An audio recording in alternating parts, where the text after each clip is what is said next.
Εδώ είναι η παραλία του Γέρακα. Εκεί πέρα πίσω υπάρχει πίσω ένα ενημερωτικό κέντρο όσον αφορά εδώ την βιοποικιλότητα και τις χελώνες. Υπάρχει έντονη βλάστηση, δεν είναι από τα ξερονίσια. Βλέπουμε υπάρχει κρεπή, διάφορα θαμνώδεις φυτά. Υπάρχουν τουρίστες από όλο τον κόσμο. Υπάρχουν δύο ναυαγοσωστικοί πύργοι, ένας εδώ και άλλος εκεί πέρα κάτω. Δεν φαίνεται καλά, τέλος πάντων. Βλέπουμε υπάρχει μεγάλη ζωντάνια στην παραλία.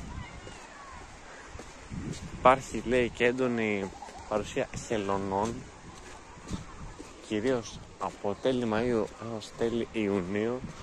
Κολυμπάς μαζί με τις χελώνες και είναι, αν έχεις μια μάσκα μπορείς φυσικά να πας και να τις δεις. Δεν είναι σωστό να πας κοντά τους ή να τις ακουμπήσεις. Σε μια απόσταση περίπου 1 με 2 μέτρα είναι εντάξει. Πέρα εδώ έχει κάποιες ενημερωτικές μπροσούρες. Τέλειο. Wow.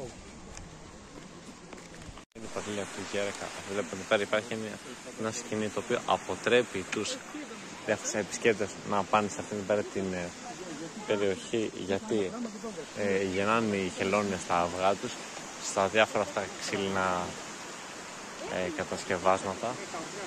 Υπάρχουν σε βάθος 50 εκατοστών τα αυγά της χελώνας.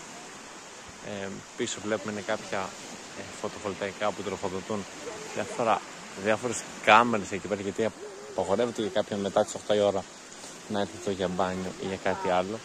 Η παραλία είναι κλειστή γιατί βγαίνουν οι χελώνες από εδώ και πάνε στην θάλασσα. Βλέπουμε κάτω υπάρχει ένα βράχος. Αυτό το άσπρο είναι αργύλιο. Πάνω έχει κοκκινόχωμα.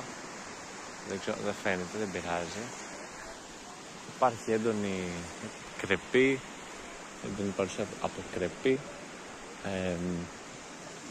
Διάφορα θαμνώδεις, έχει καλόγερο.